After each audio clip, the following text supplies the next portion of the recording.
pass into law. All right? Is that an adequate answer? All right.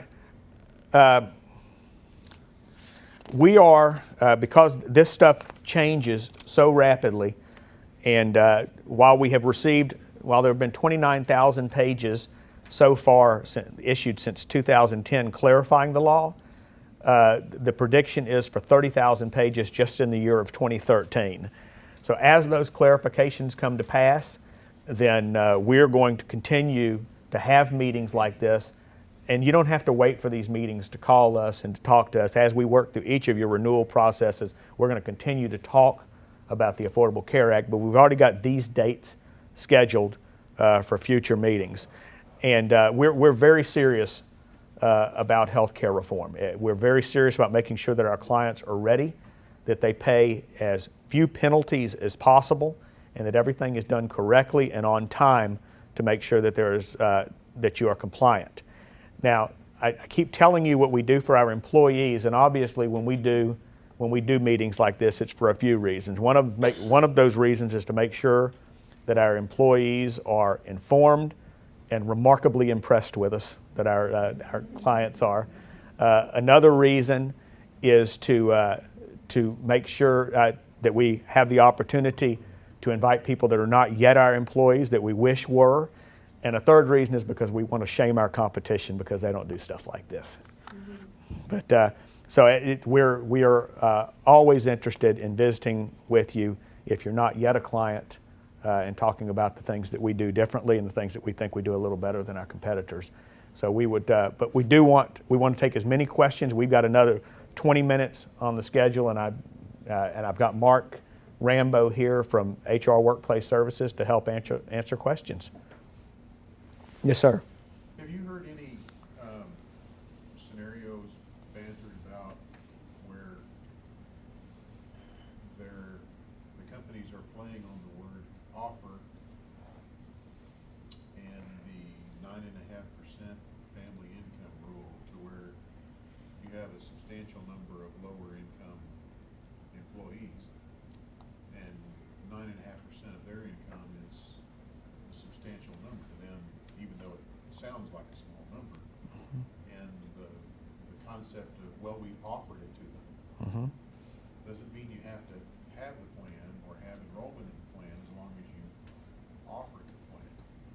And have you heard any manipulation stories about that? What Gerald has asked is if in the chart that you've got from the Kaiser Family Foundation, you'll see that one of the requirements for a plan being affordable is that it not cost the employee more than 9.5% of family income. That incidentally has been changed. It's now 9.5% of individual income because somebody realized that employers can't ask their employees to submit their tax returns at the end of each year to find out what their family income is. So it's now based on their employees' income. The question was, has there been any manipulation of the verbiage that affordable coverage has to be offered, that lower paid employees may not be able to buy coverage anyway, even if it costs 8%, 8.5% of what the actual coverage price tag is? And the answer to that is that there's a lot of talk about that in our marketplace right now. There are companies that are talking about their contribution strategy, instead of being a set number, is something along the lines of 8.5% of your income is what it will cost for the employee-only rate in order to have coverage. And you're absolutely correct that our experience has been that there's a certain segment of the population that does not want coverage. They don't want to pay for coverage. They'd rather go to John Peter Smith or Parkland, go to the emergency room, and even though they have to sit for 10 or 12 hours, they would rather do that than pay $10 a month for coverage or pay a $20 copay. That they see it as fiscally responsible to get something for free if it's offered for free. And paying for it is fiscally irresponsible in their minds.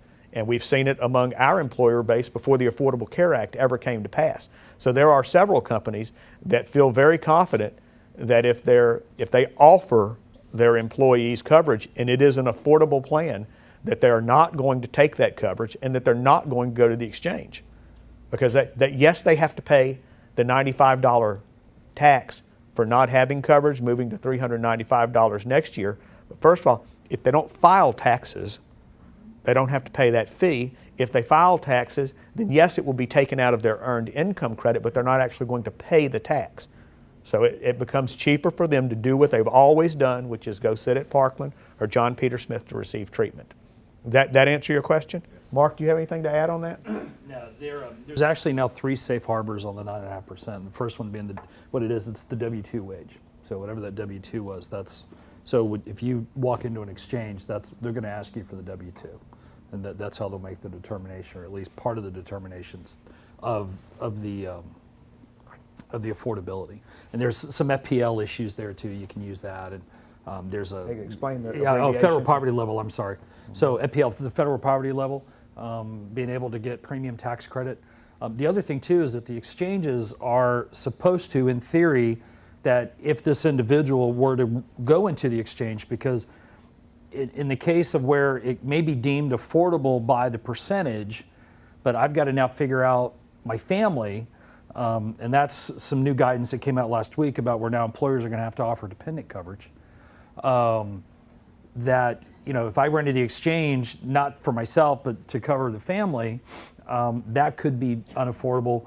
But the exchange is in theory supposed to, if your coverage is affordable to the employer, you're not even going to be eligible for credit. They're going to send you back to your employer.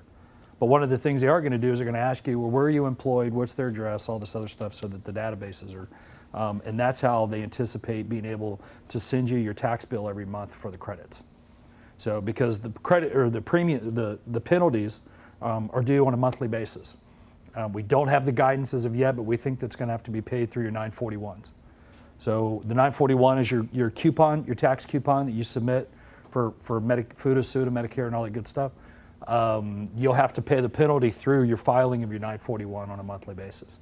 So if you have an employee that runs in the exchange, they'll want to know where you work, they'll get all the pertinent information. You'll get a nice little reminder from the IRS that says you had 3 employees that received a credit, and when you file your 941s next month, here you go, here's your bill. So the $2,000, $3,000 is actually, it's divided by 12. So you'll pay it as a monthly piece. Yes, sir. If you're not eligible for the premium tax credit, can you get into the exchange? Yes. And then does that require then your employer to pay a penalty if you don't take the premium tax credit? And Gary's question was, if you are not eligible for a subsidy, then can you get into the exchange? And if you get into that exchange, is the employer required to pay a penalty? The answer is you can get into the exchange, but you cannot receive a subsidy, and the employer has no responsibility for that. Now, it's important to note that you will get some sort of subsidy if your income is up to 400% of the federal poverty level, which I think puts you at $84,000 As of right now, yeah. Yeah. So if you make anywhere below $84,000, you will get some sort of subsidy. The predictions that I've seen are anywhere between 70 and 80% of the population will receive some sort of subsidy to enter those exchanges. All right. Yes. Casual observer will think this is coming from one political party. What if in 2014 another political party has majority control of the Senate and maintains a House majority? What happens to the clearly you can't answer that question.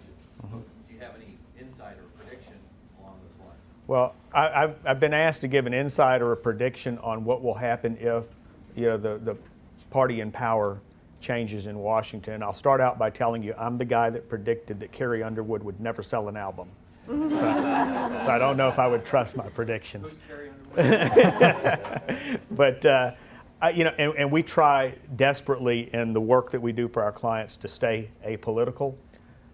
We have clients that are liberals, we have clients that are conservative. Our responsibility to our clients is to help them comply with the law, because unlike Manti Te'o's girlfriend, this really exists. And so our job is to help the client comply with the law. Now, how will it change? We don't know. Once again, there are parts of this law that people that people are going to love. That what they're not going to love is paying for it. And there's zero doubt there, and that does not come from a political standpoint. That's just the reality of it. But there are, we have a client that called last week that's leaving his employer, has health problems in his family, is going to ride Cobra for a year, and then wants to know, what am I going to do when Cobra runs out if I start my own business? And the answer is, you'll be covered. It's a guaranteed issue. There are those cases where there are parts of this law that work. So that as through the clarification process, our hope would be that as we move through this process, that there are fixes for the parts of this law that we think destroy a great medical system, a great insurance delivery system. Our hope is that some of those things will change, not necessarily even based on election changes, but based on the realities of what it's costing. Mark? Well, I was just going to say, I think you're already seeing some of that so by law, spending bills have to originate in the House, so we know who controls the House. And we've already seen parts of this being unfunded. So what's happening is that the agencies have taken to what's called, if you're familiar with the term, NPRMs, which are notices of proposed rulemaking. And essentially that's their way of saying we want to modify, and that's where you're seeing all these fees. So the 3.5% that CMS is proposing, it wasn't approved by Congress or anything like that. It came out of an NPRM. And so a lot of these things, and that's where we will probably see some more challenge, because the theory is that, well, that's not a mechanism to increase fees or taxes and things of that nature. It's got to be approved through Congress. So, the conventional wisdom tells you that there's going to be a ton of challenges in this thing. This side's going to, is pushing for more fees because they realize that the money's not there. These guys over here are refusing to fund it. So, what's that look like? I don't know. Any more questions? Yes, sir. Do you see a movement towards more self-funding with the evolution of all of this, and some of the self-funding models are immune from some of them? Great. Our question is there a movement toward self-funding? And the answer is absolutely there is. The partially self-funded plans and self-funded plans are treated more favorably under the taxation provisions in the Affordable Care Act. And there is more opportunity for really competition in the marketplace in a partially self-funded plan. If you had asked me a few years ago, I would have told you that if you had less than 100 employees, you should not consider partial self-funding. There was too much risk. We see companies now, and whether it's advisable or not, I question. We see companies now that are selling partially self-funded plans down to 25 employees. But without doing a commercial for partial self-funding, there are, in essence, 4 major insurance carriers left in the fully insured world: United Healthcare, Blue Cross, Cigna, and Aetna. And those are the 4 major carriers. So when you're trying to create competition, you've got 4 carriers that have all the business they can stand. And it becomes a bigger problem selling the insurance company on taking our clients than it does getting our clients to take what we offer. And so whenever we talk about partial self-funding, there are hundreds of stop-loss companies. There are thousands of third-party administrators. There are hundreds, well, not hundreds, but close to hundreds of pharmacy benefit managers. So when you dismantle a partially self-funded plan and rebuild it, you can create competition in every level of the plan, and it's one of the very few ways to control cost that's left. Evaluation forms, it would mean a great deal to us. If you would like to have us visit with you, we would love to visit with you. People in this room were invited because we want you here, and we'd love to have you as clients. And if you ask us to follow up, Stephanie will do that promptly. Thank you so much.